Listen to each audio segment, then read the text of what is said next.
أعوذ بالله من الشيطان الرجيم. بسم الله الرحمن الرحيم.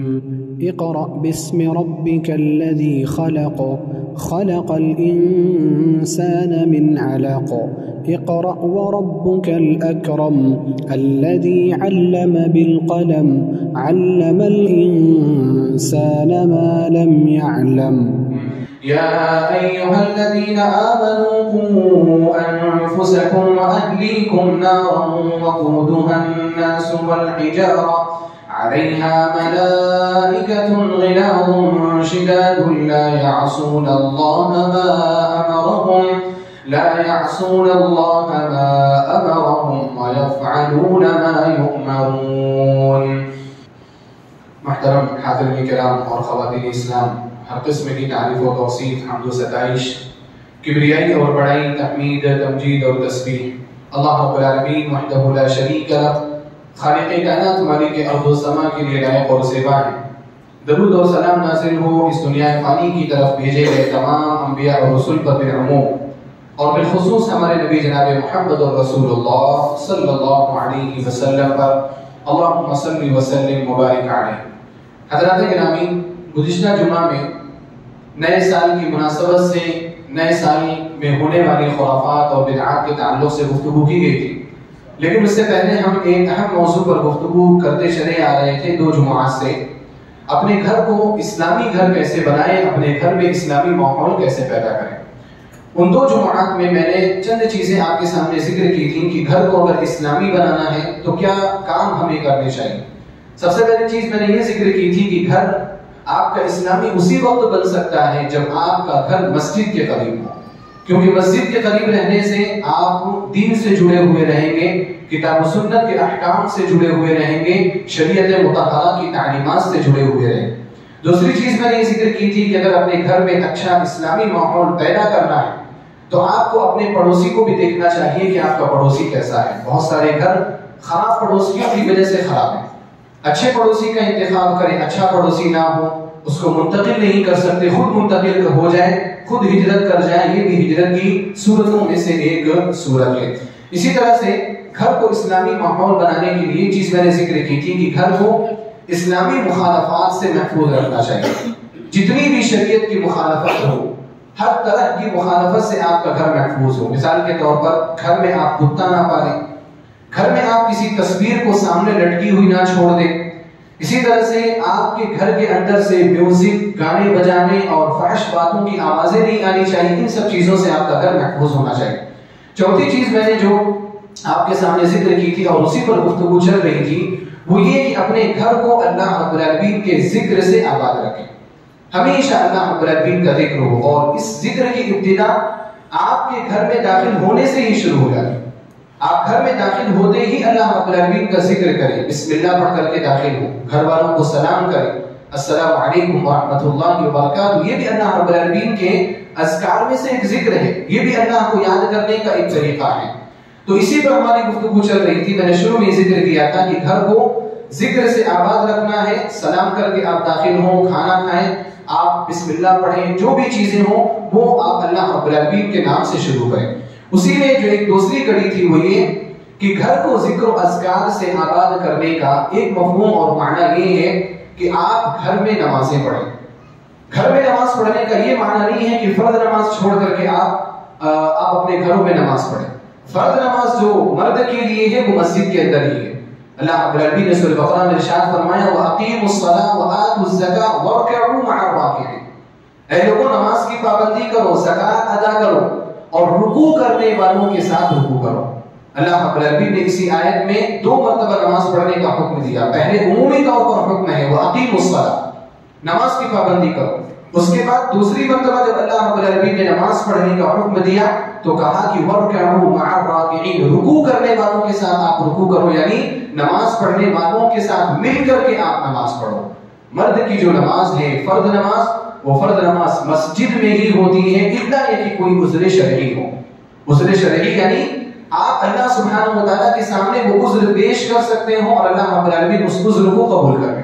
ورنہ اگر کوئی شخص بغیر کسی عذر کے اپنے گھر میں نماز پڑھتا ہے تو وہ نماز پڑھتے ہوئے بھی گناہگار ہوتا ہے۔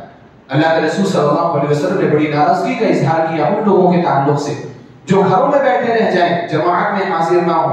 آپ صلی اللہ علیہ وسلم نے فرمایا کہ کبھی کبھار دل چاہتا ہے کہ اپنے مصلی پر میں کسی اور آدمی کو کھڑا کروں اور چند افراد کو لے کر کے میں باہر نکلوں، شہر میں نکلوں، مدینے میں نکلوں اور ان لوگوں کے گھروں میں جاؤں جو اپنے گھروں کے اندر بیٹھے ہوئے ہیں اور مسجد میں باجماعت نماز کے لیے حاضر نہیں ہو رہے ہیں، اور میں جا کر کے ان کے گھروں کو ان کے سمیت میں جلا کر کے آ جاؤں۔ اللہ کے رسول صلی اللہ علیہ وسلم نے فرمایا کہ اگر بچوں کا اور عورتوں کا خدشہ مجھے نہیں ہوتا، کیونکہ بچے بھی ہیں گھروں کے اندر، عورتیں بھی ہیں گھروں کے اندر، یا کچھ ضعیف اور عذر والے لوگ بھی ہیں گھروں کے اندر، اگر ان کا خدشہ نہیں ہوتا تو واقعی میں ان کے گھروں کو جلا دیتا۔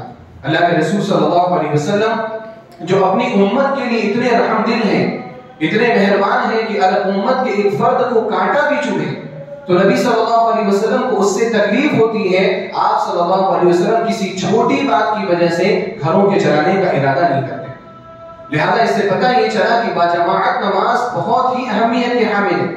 بعض علماء نے کہا کہ قریب الوجوب ہے، یعنی اس کا حکم واجب ہے، سمجھ لیں جیسے نماز واجب ہے ویسے باجماعت نماز بھی واجب ہے۔ آپ گھر میں نماز نہیں پڑھ سکتے، آپ گھر میں نماز پڑھیں گے ہو سکتا ہے فرض آپ کا ادا ہو جائے، اللہ رب العالمین آپ سے اس کے تعلق سے سوال نہ کرے، لیکن اس کے تعلق سے ضرور سوال کیا جائے گا کہ آپ مسجد میں جا کر کے اس نماز کو پڑھ سکتے تھے، پھر بھی آپ نے کیوں گھر کے اندر یہ نماز پڑھی؟ تو لہذا فرض نمازیں جو ہیں وہ مسجد کے اندر ہونی چاہیے، لیکن اس کے علاوہ جو نمازیں ہیں ان نمازوں کے ذریعے سے مردوں کو چاہیے کہ وہ اپنے گھروں کو آباد کریں۔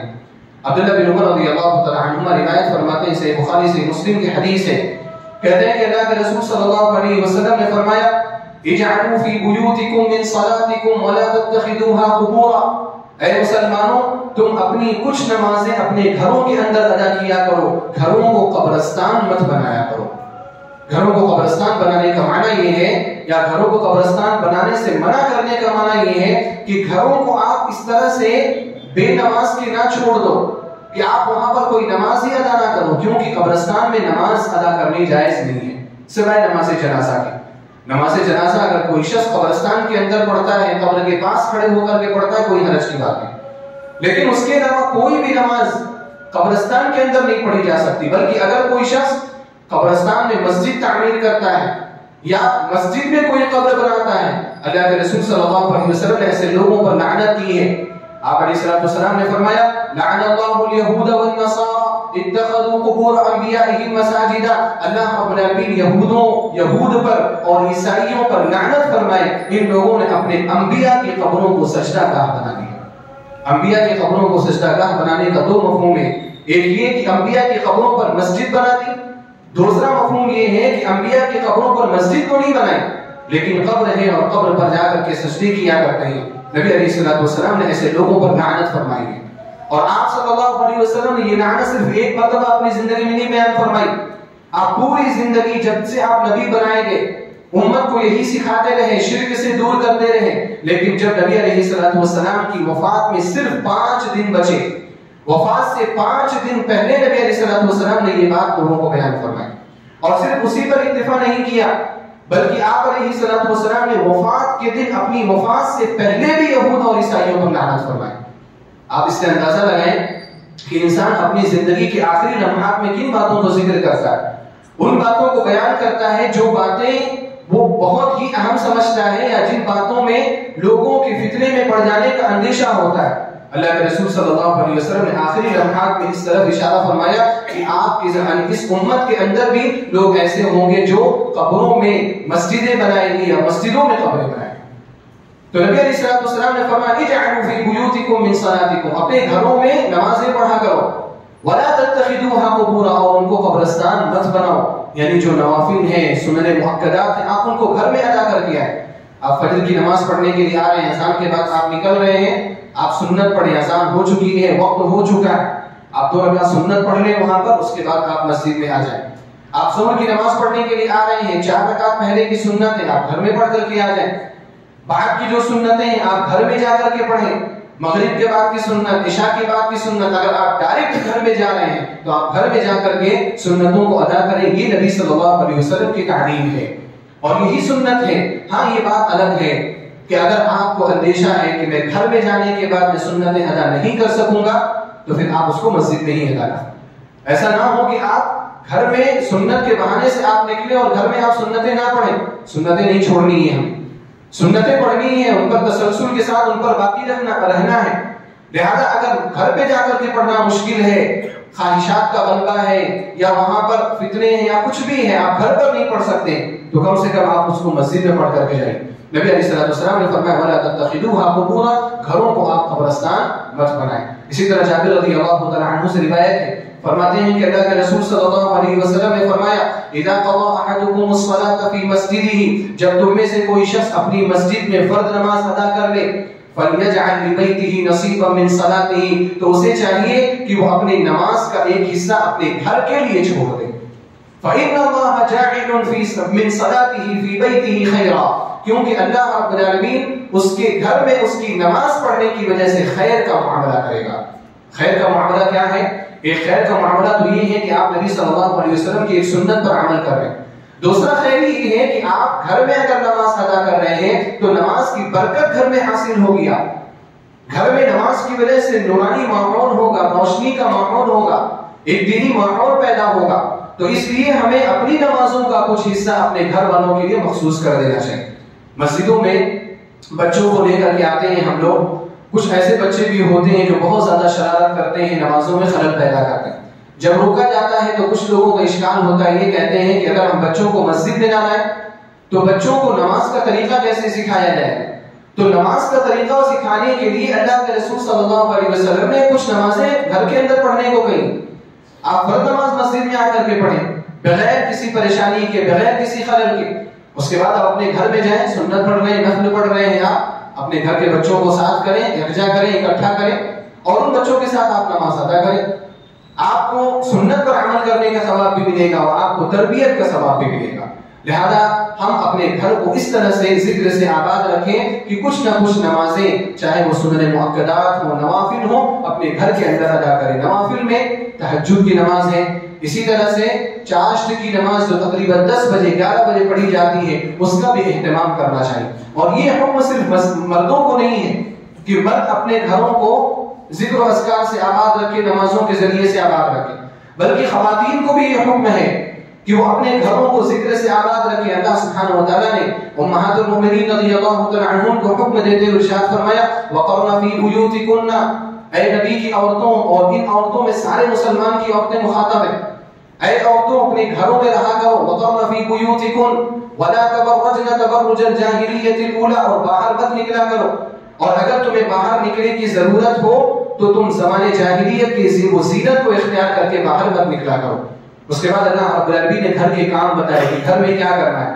گھر میں کام، کھانا بنانا، برتن دھونا، یہ سارے کام ہوتے ہیں، لیکن گھر کو ذکر و اذکار سے آباد رکھنا یہ بھی عورت کا ایک کام ہے، اور یہ بھی بڑا اہم کام ہے جس کا حکم اللہ رب العالمین نے قرآن کریم کے اندر دیا۔ فرمایا وَأَقِمْنَ الصَّلَاةَ، گھر کے اندر رہ کر کے اے عورتوں نمازوں کی پابندیاں کیا کرو۔ وَآتِينَ الزَّكَاةَ، گھر کے اندر رہ کر کے زکات کی ادائیگی کیا کرو۔ وَأَطِعْنَ اللَّهَ وَرَسُولَهُ، گھر کے اندر رہ کر کے اللہ اور اس کے رسول کی اطاعت کرو۔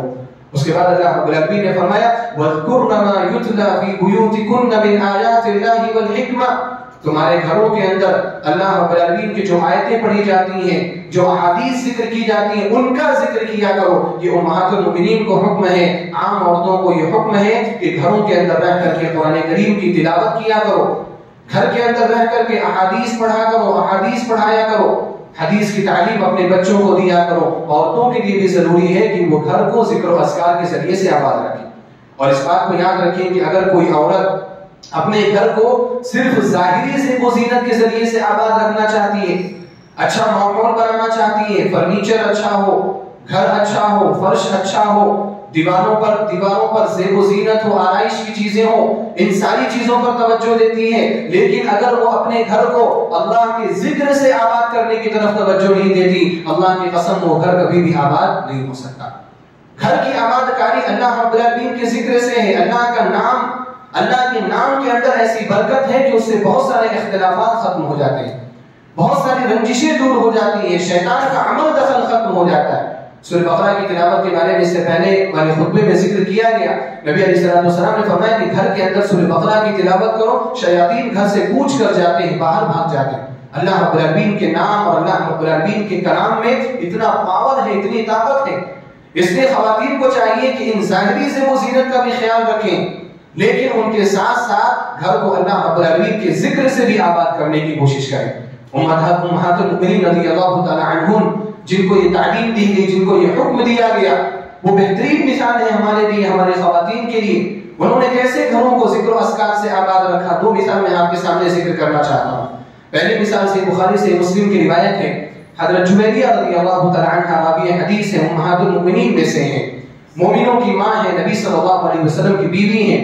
حضرت جویریہ رضی اللہ تعالی عنہا بیان فرماتی ہیں کہ ایک مرتبہ نبی صلی اللہ علیہ وسلم فجر کی نماز پڑھنے کے بعد ان کے گھر پہ آئے اور گھر پہ آنے کے بعد تھوڑا وقت آپ نے وہاں پر گزارا اور اس کے بعد آپ اپنے کام کے لیے باہر نکل گئے، لوگوں سے ملاقات کے لیے باہر نکل گئے.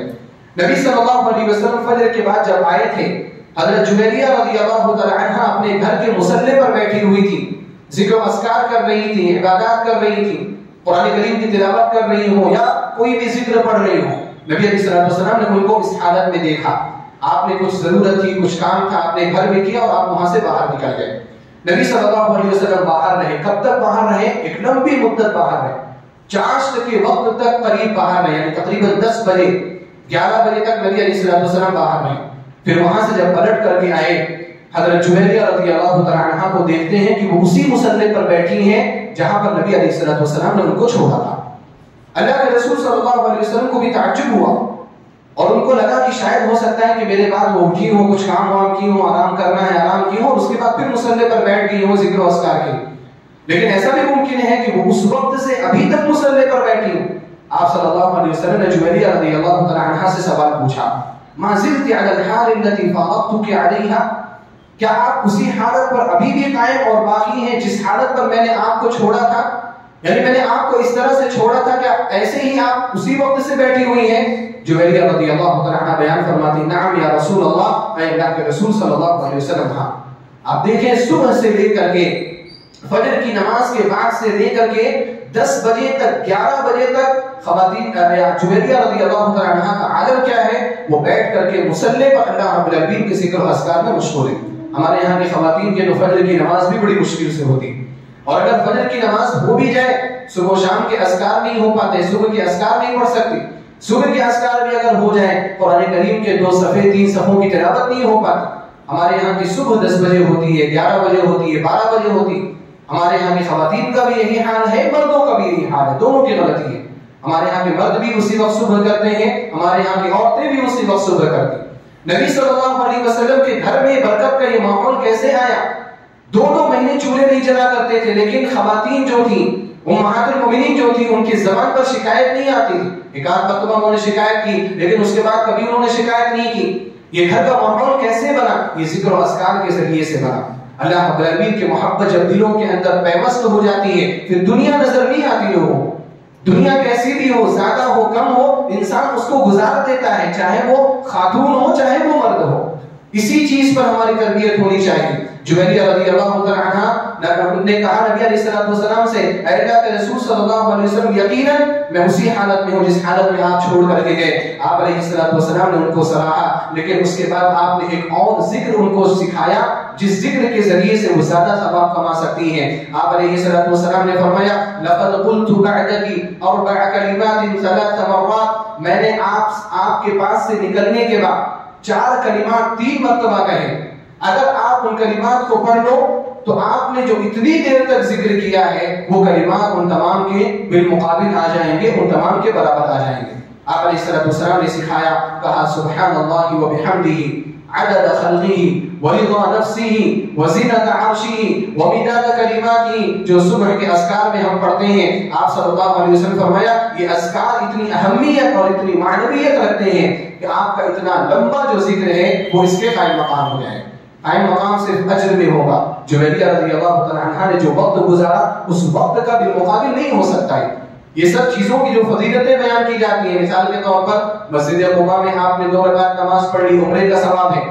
تو اس کا یہ مطلب نہیں ہے کہ انسان عمرہ کو چھوڑ دے، عمرہ بھی کرنا ہے. اور اگر عمرے کا ثواب حاصل کرنا ہے تو اس طرح سے عمرے کا ثواب بھی حاصل کرنا ہے۔ جویریہ رضی اللہ تعالی عنہ نے جو عبادت کی، نبی علیہ الصلوۃ والسلام نے ان کو اس عبادت سے منع نہیں کیا۔ آپ علیہ الصلوۃ والسلام نے فرمایا وہ عبادت بھی جاری رکھو لیکن ساتھ ہی ساتھ ان کلمات کو بھی تم پڑھا کرو۔ جویریہ رضی اللہ تعالی عنہ کا یہ عمل ہمیں بتاتا ہے کہ کس طرح سے خواتین کو اپنے گھروں کو ذکر و اذکار سے آباد رکھنا چاہیے۔ دوسری مثال حضرت عائشہ رضی اللہ تعالی عنہ کی ہے، اور یہ جو مثال ہے نبی صلی اللہ علیہ وسلم کی وفات کی بعد کی ہے۔ مسند احمد اور امام نسائی رحمہ اللہ کی سنن الکبریٰ میں روایت موجود ہے۔ رمیثہ بنت حکیم رحمہ اللہ روایت فرماتی ہیں، کہتی ہیں ایک مرتبہ میں عائشہ رضی اللہ تعالی عنہ کے گھر گئی، چاشت کا وقت تھا، قریب 10 بجے 11 بجے کا وقت تھا۔ عائشہ رضی اللہ تعالی عنہ اپنے گھر کا دروازہ بند کر کے اپنے گھر کے اندر چاشت کی نماز پڑھ رہی تھی، اور وہ چاشت کی نماز 8 رکعت پڑھا کرتی تھی۔ یہ عائشہ رضی اللہ تعالی عنہ کا معمول تھا، ان کی یہ عادت تھی، 8 رکعت نماز وہ اپنے گھر کے اندر پڑھا کرتی تھی۔ رمیثہ بنت حکیم جاتی ہیں اور انتظار کرتی ہیں۔ عائشہ رضی اللہ تعالی عنہ سے جب ملاقات ہوتی ہے تو انہوں نے کہا کہ آپ جو نماز پڑھ رہی تھی اس نماز کے بارے میں کیا نبی صلی اللہ علیہ وسلم سے کوئی حدیث آپ نے سنی ہے؟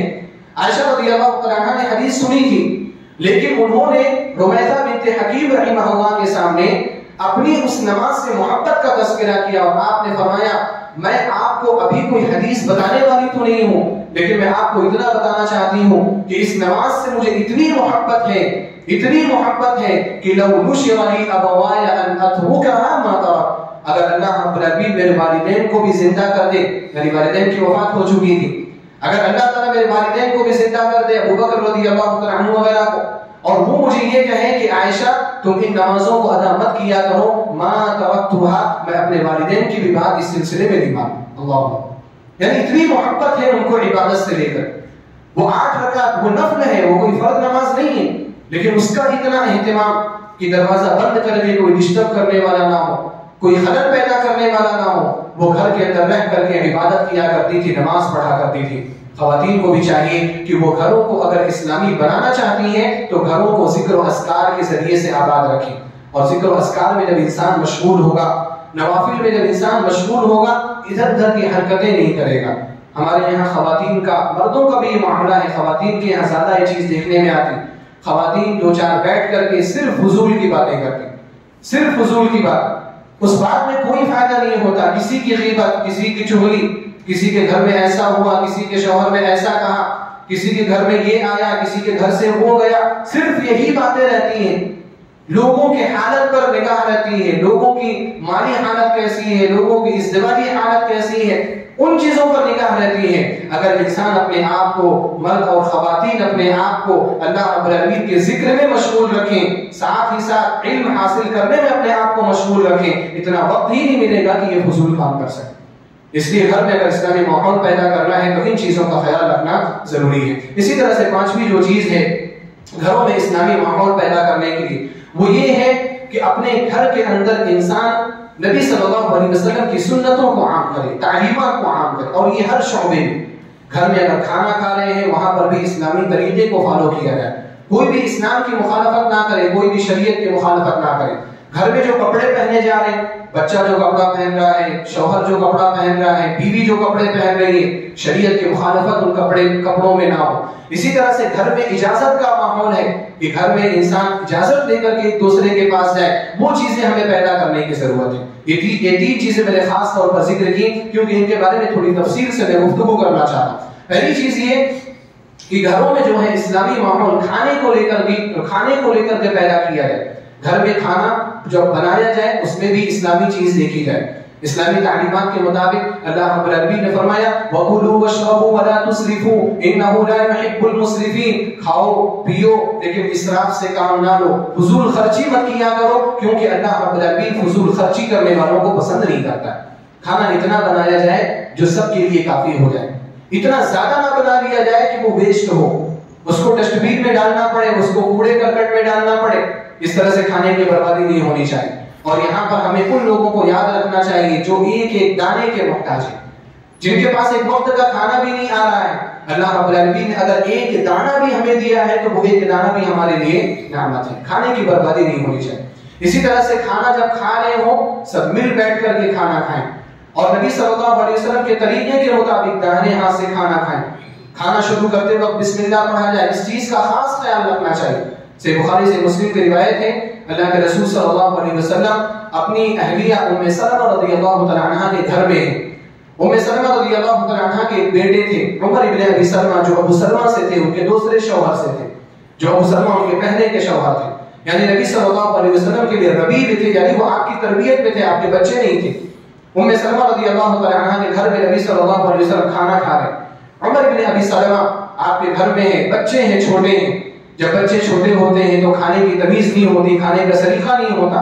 عمر ابن ابی سلمہ رضی اللہ تعالی عنہ نے خود بیان فرمایا، وَكَانَتْ يَدِي تَطِيشُ فِي الصَّحْفَةِ، میرا ہاتھ پورے پلیٹ میں ادھر ادھر بھاگ رہا تھا، کبھی ادھر سے لے رہا ہے، کبھی ادھر سے لے رہا ہے، پورا کھانا خراب ہو رہا تھا۔ اللہ کے رسول صلی اللہ علیہ وسلم نے عمر ابن ابی سلمہ رضی اللہ تعالی عنہما کو تربیت کی۔ آپ نے فرمایا، یا غلام، بچے آرام سے پیارے انداز میں، ڈانٹنا نہیں ہے۔ ہم لوگ ہر چیز کا حل ڈانٹنا سمجھتے ہیں، ڈپٹنا سمجھتے ہیں، ایسا نہیں۔ کبھی ڈانٹنے کی بھی ضرورت پڑتی ہے، کبھی مارنے کی بھی ضرورت پڑتی ہے، ہلکی مار، لیکن ہمیشہ ڈانٹ اور مار یہ بچوں کی تربیت کے لیے نہیں ہونے چاہیے۔ بچوں کو پیار سے آپ سمجھائیں، ان کو نصیحت کریں، وہ بچے قبول کریں گے۔ نبی علیہ الصلوۃ والسلام نے پیار سے ان کو نصیحت کی، کیا کہا؟ یا غلام، بچے سم اللہ، اللہ رب العالمین کا نام لے کر کے کھانا شروع کیا کرو، بسم اللہ پڑھ کر کے کھانا شروع کیا کرو۔ حالانکہ کھانا شروع ہو چکا ہے، دیکھیں کھانا شروع ہوتے وقت نبی علیہ الصلوۃ والسلام نے بسم اللہ بھی پڑھا ہوگا، لیکن کھانے کے کچھ آداب ذکر کر رہے ہیں تو نبی علیہ الصلوۃ والسلام نے پورے آداب ذکر کیے، کہا یا غلام سم اللہ، اللہ کا نام لے کر کے کھانا شروع کیا کرو، بسم اللہ پڑھا کرو۔ وَكُلْ مِمَّا يَلِيكَ، اور جو آپ کے قریب ہے اس میں سے کھایا کرو۔ وَكُلْ بِيَمِينِكَ، اور آپ اپنے داہنے ہاتھ سے کھایا کرو، بائیں ہاتھ سے مت کھایا کرو۔ اللہ کے رسول صلی اللہ علیہ وسلم نے اتنے پیارے انداز میں عمر بن ابی سلمہ رضی اللہ تعالی عنہ کو تربیت کی، یہ بات ان کے ذہن میں اتنی پیوست ہو گئی کہ عمر بن ابی سلمہ رضی اللہ تعالی عنہ بیان فرماتے ہیں، فما زالت تلك طعمتي بعد، اس دن کے بعد سے ہمیشہ میرے کھانے کا طریقہ یہی بن گیا۔ اس طرح سے اگر آپ تربیت کریں گے، سکھائیں گے بچوں کو، بچے بہت جلدی ایکسپٹ کریں گے، اس کو قبول کریں گے۔ آپ جیسا کریں گے بچے ویسے کرتے ہیں، بچے آپ کو کاپی کرتے ہیں۔ آپ اگر بائیں ہاتھ سے کھائیں گے تو بائیں ہاتھ سے وہ کھانے لگے گا، اگر آپ بسم اللہ پڑھ کر کے کھائیں گے تو بسم اللہ پڑھ کر کے بھی وہ کھائے گا۔ اس طرح سے نبی علیہ الصلوۃ والسلام لوگوں کو تربیت کیا کرتے تھے۔ کھانے پینے کے اور بھی امور ہیں، ہر امر کو، ہر چیز کو آپ کو خیال میں رکھنا ہے۔ اسی طرح سے میں نے جو دوسری چیز ذکر کی کہ کھانے کے علاوہ گھر کے اندر کپڑوں کو لے کر کے بھی ہمیں بہت زیادہ محتاط رہنا چاہیے، کون کیسے کپڑے پہن رہا ہے۔ ہمارے شریعت میں، ہمارے اسلام میں ایک کپڑا مختص نہیں کیا گیا کہ مرد یہ کپڑا پہنے، عورت یہ کپڑا پہنے۔ کوئی لباس اسلامی لباس نہیں ہے، جبہ بھی کوئی اسلامی لباس نہیں ہے، کرتا پیجامہ بھی کوئی اسلامی لباس نہیں ہے۔ یہ مسلمانوں کی پہچان بن گیا ہے، لیکن کرتا پیجامہ یہ ہندوستانیوں کے لباس ہے، ہندوستانیوں کا لباس ہے۔ اسی وجہ سے آپ دیکھتے ہوں گے کہ کرتا پیجامہ غیر مسلمین بھی پہنتے ہیں اور مسلمان بھی پہنتے ہیں۔ ہماری شریعت نے کسی لباس کو اسلامی لباس نہیں بنایا، لیکن لباس کے شروط بیان کی کہ ایسا لباس ہو، ان شروط پر ہو، کوئی بھی لباس آپ پہنیں، لیکن ان شروط کے اندر ہو، ان شروط کا آپ خیال رکھیں۔ ان شروط میں یہ ہے کہ مردوں کے لیے جیسے اللہ کے رسول صلی اللہ علیہ وسلم نے اللہ رب العالمین نے ریشم کا کپڑا پہننے سے منع کیا۔ حضرت علی رضی اللہ تعالی عنہ سے روایت ہے، بخاری سے مسلم کی، فرماتے ہیں کہ کسی نے نبی صلی اللہ علیہ وسلم کو ہدیہ کیا ریشم کا کپڑا، اور ایسا ریشم کا کپڑا تھا جس میں دھاریاں تھی، چیک والا کپڑا تھا۔ حضرت علی رضی اللہ تعالی عنہ کو نبی صلی اللہ علیہ وسلم نے بلایا اور ان کو یہ کپڑا دے دیا۔ علی رضی اللہ تعالی عنہ نے سوچا کہ یہ کپڑا مجھے پہننے کے لیے دیا گیا، گئے اور اس کپڑے کو پہن کر کے باہر نکل آئے۔ اللہ کے رسول صلی اللہ علیہ وسلم نے جب ان کو دیکھا، آپ غصے میں آ گئے۔ علی رضی اللہ عنہ بیان فرماتے ہیں، فرأیت الغضب فی وجہی، میں نے نبی صلی اللہ علیہ وسلم کے چہرے میں غصے کے آثار دیکھے، کیونکہ ریشم کا کپڑا انہوں نے پہن لیا۔ نبی علیہ السلام نے ان کو کہا کہ میں نے آپ کو یہ کپڑا اس لیے نہیں دیا تھا کہ آپ پہن لیں، میں نے یہ کپڑا اس لیے دیا تھا کہ آپ اپنے عورتوں کے درمیان، خواتین کے درمیان تقسیم کر دیں۔ اپنی عورتوں سے مراد گھر کی خواتین، کیونکہ نبی علیہ السلام کی حیات تک آپ کی ایک ہی بیوی تھی، حضرت فاطمہ رضی اللہ تعالی عنہا۔ چنانچہ علی رضی اللہ تعالی عنہ فوراً واپس گئے اور واپس جا کر کے آپ نے اس کپڑے کو اتارا اور اس کپڑے کو ٹکڑے کر کے آپ نے گھر کی عورتوں کے درمیان تقسیم کر دیا۔ نبی علیہ الصلوۃ والسلام اپنے گھر کا خیال رکھتے تھے، کون کا کیسا کپڑا پہننا ہے، شرعی مخالفت تو نہیں ہے، مرد عورتوں کے کپڑے نہ پہنے، عورتیں مردوں کے کپڑے نہ پہنے، کیونکہ اللہ کے رسول صلی اللہ علیہ وسلم نے فرمایا لعن اللہ المتشبہین من الرجال بالنساء والمتشبہات من النساء بالرجال، اللہ رب العالمین کی لعنت ہوتی ہے ان مردوں پر جو عورتوں کی شبیہ اختیار کرتے ہیں اور ان عورتوں پر جو مردوں کی شبیہ اختیار کرتی ہیں۔ کپڑوں پر بھی ہمیں دھیان دینا چاہیے۔ آخری چیز جو آج کے اس خطبے میں ذکر کرنا چاہتا ہوں وہ یہ کہ گھر میں جو اسلامی جو تعلیمات ہیں ان میں سے اجازت لینے کا بھی طریقہ ہمیں رکھنا چاہیے۔ گھر کے اندر رہنے والے جو افراد ہیں، ہمارے خود کے بچے بھی ہوں، ہمارے خاص روم میں بیڈ روم میں بغیر اجازت کے داخل نہ ہو۔ ایسا نہ ہو کہ کوئی بھی کسی کے روم میں کبھی بھی داخل ہو جائے۔ اللہ رب العالمین نے کچھ شروط بیان کی۔ اللہ نے فرمایا، سورہ نور کی آیتیں ہیں، یا ایھا الذین آمنوا، اے وہ لوگوں جو ایمان لے کر کے آئے، لِيَسْتَأْذِنْكُمُ الَّذِينَ مَلَكَتْ أَيْمَانُكُمْ وَالَّذِينَ لَمْ يَبْلُغُوا الْحُلُمَ مِنْكُمْ ثَلَاثَ مَرَّاتٍ، تم میں سے جو تمہارے یہاں نوکر چاکر ہیں، جو خادم خادمائیں ہیں، اور وہ جو ابھی تک بلوغت کو نہیں پہنچے، وہ بچے جو بلوغت کو نہیں پہنچے، وہ آپ کے خاص روم میں داخل ہونے کے لیے 3 مرتبہ اجازت لیا کریں۔ کب؟ من قبل صلاۃ الفجر، فجر کی نماز سے پہلے۔ فجر کی نماز سے پہلے اگر روم میں داخل ہونا ہو، ابا میں گھر میں آ سکتا ہوں کہ نہیں، امی میں روم میں آ سکتا ہوں کہ نہیں، آپ اجازت دے کر کے جائیں، چاہے آپ ان کی اولاد ہیں۔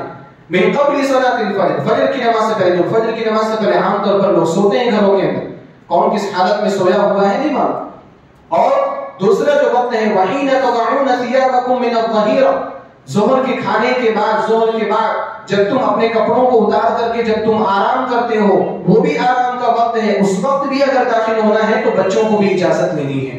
اجازت لیے بغیر بچے داخل نہیں ہو سکتے، یعنی جو بلوغت کو نہیں پہنچے، یعنی جو تھوڑا سمجھنے کی صلاحیت رکھتے ہیں، یعنی کہ 1 سال کا بچہ 2 سال کا بچہ وہ تو آ جائے گا، اس میں کوئی حرج کی بات، لیکن جو تھوڑی سمجھنے کی صلاحیت رکھتے ہیں ان کے لیے یہ سخت قانون۔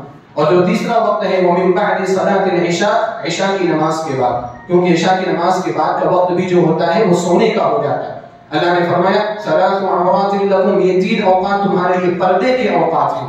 ان اوقات میں پردہ ہے، آپ کے بچے، آپ کے نوکر چاکر آپ کے روم میں نہیں آنے چاہیے۔ لا جناح علیکم، اور اس کے بعد اللہ رب العالمین نے فرمایا کہ ان اوقات کے علاوہ اگر بچے آپ کے کمروں میں آ جاتے ہیں تو کوئی حرج کی بات نہیں۔ اس کی اگلی آیت میں اللہ نے کیا فرمایا، وَإِذَا بَلَغَ الْأَطْفَالُ مِنْكُمُ الْحُلُمَ، لیکن یہ بچے جب تمہارے بچے بلوغت کو پہنچ جائیں، بالغ ہونے سے پہلے یہ حکم ہے کہ 3 مرتبہ اجازت لیں کم سے کم، لیکن اگر یہ بلوغت کو پہنچ جا رہے ہیں فَلْيَسْتَأْذِنُوا كَمَا اسْتَأْذَنَ الَّذِينَ مِنْ قَبْلِهِمْ، تو اب ان کو ویسے اجازت لینی ہے جیسے بڑوں کو اجازت لینی ہے۔ یعنی اب کبھی بھی آپ کے بیڈ روم میں آئیں گے، کبھی بھی کسی بھی وقت یہ اجازت لیے بغیر نہیں آئیں گے۔ اللہ رب العالمین نے یہ ماحول بنایا، گھر کے اندر اس کو ہمیں قائم کرنا ہے۔ کوئی بھی کسی کے روم میں ایسے نہ چلا جائے، اجازت لے کر کے جانا ہے، کون کس حالت میں ہے۔ انسان اپنی ماں کو، انسان اپنے گھر والوں کو اس حالت میں دیکھنا نہیں چاہتا۔ ابو ہریرہ رضی اللہ تعالیٰ عنہ نے پوچھا تھا نبی صلی اللہ علیہ وسلم سے اجازت کے معاملے میں، اے اللہ کے رسول صلی اللہ علیہ وسلم میرے گھر میں صرف میری ماں ہے، کیا میں گھر میں اپنی اجازت دے کر کے جاؤں؟ ابو ہریرہ رضی اللہ تعالیٰ عنہ کو نبی صلی اللہ علیہ وسلم نے فرمایا کیا تم اپنی ماں کو اس حالت میں دیکھنا چاہتے ہو جس حالت میں تم ان کو دیکھنا پسند نہیں کرتے؟ نبی ابو ہریرہ رضی اللہ تعالیٰ عنہ نے کہا کہ اللہ کے رسول صلی اللہ علیہ وسلم ہرگز ایسا نہیں۔ نبی علیہ السلام نے فرمایا لہذا تمہیں بھی اجازت دے کر کے گھر میں داخل ہونا، تو لہذا اجازت کا ماحول پیدا کریں۔ اسلامی تعلیمات ہیں، ان کو پیدا کریں گے، گھر میں انتشار پیدا نہیں ہوگا، اختلاف پیدا نہیں ہوگا۔ کبھی کبھار کچھ لوگ جاسوسی کرتے ہیں گھر کے اندر رہ کر کے، خاص طور پر جوائنٹ فیملی میں اس طرح کی چیزیں ہوتی ہیں، کسی کے بھی کمرے میں کبھی ساس داخل ہو جائے، کبھی بہو ساس کے کمرے میں ایسے ہی داخل ہو جائے، غلط چیز ہے۔ کبھی ساس دیکھنے جا رہی ہے کہ بہو کیا کر رہی، کبھی بہو نکل کے جا رہی ہے کہ ساس کیا کر رہی، اور پھر باہر سے جب مرد آئیں گے تو ان کے درمیان تنازع پیدا ہوگا، اختلاف پیدا ہوگا۔ جاسوسی کرنا، غیبت کرنا، یہ سب چیزیں جائز نہیں ہے، حرام ہے، اور یہ گھر کے ماحول کو پورا برباد کر کے رکھ دیتے۔ اس لیے اگر گھر میں اچھا اسلامی ماحول بنانا ہے، ان اسلامی تعلیمات کو میں صرف بطور مثال ذکر کر رہا ہوں، بہت ساری اسلامی تعلیمات ہیں جن کا ہمیں خیال رکھنا ہے. چند چیزیں انشاءاللہ آگے کے خطبے میں میں ذکر کروں گا. اللہ رب العالمین سے میں دعا کرتا ہوں الہ العالمین تو ہم سب کو اس بات کی توفیق عطا فرما کہ ہم اپنے گھروں کو اسلامی گھر بنائیں. الہ العالمین ہم سب کو اس بات کی توفیق عطا فرما کہ ہم اپنے گھروں کے اندر اسلامی ماحول پیدا کریں. الہ العالمین تو ہم سب کو اسلام سے محبت کرنے اور اسلام کی تعلیمات پر عمل کرنے کی توفیق عطا فرما. الہ العالمین جو کوتاہیاں غلطیاں ہو چکی ہیں ان غلطیوں کو معاف فرما. الہ العالمین تو ہم سب کو عبادات کرنے کی توفیق عطا فرما, فرائض کی پابندی کرنے کی توفیق عطا فرما, حرام چیزوں اور منہیات سے دور رہنے کی توفیق عطا فرما. الہ العالمین ہمارے صغیرہ اور کبیرہ گناہوں کو معاف فرما. الہ العالمین تو ہم سب کو جنت الفردوس میں جگہ عطا فرما. الہ العالمین جو لوگ بیمار ہیں ان کو شفا یابی عطا فرما, جو مقروض ہیں ان کے قرض کی ادائیگی میں ان کی مدد فرما, جو پریشان حال ہیں ان کی پریشانیوں کو دور فرما. الہ العالمین جو لوگ اس دنیا سے جا چکے اہل توحید ہیں تو ان کی مغفرت فرما, ان کے قبر کو منور فرما, ان کو جنت الفردوس میں جگہ عطا فرما. الہ العالمین ہم سب کو اسلام اور ایمان پر زندہ فرما, اور جب ہمارا خاتمہ ہو لا الہ الا اللہ محمد رسول اللہ پر ہمارا خاتمہ فرما. آمین. وآخر دعوانا الحمد للہ رب العالمین.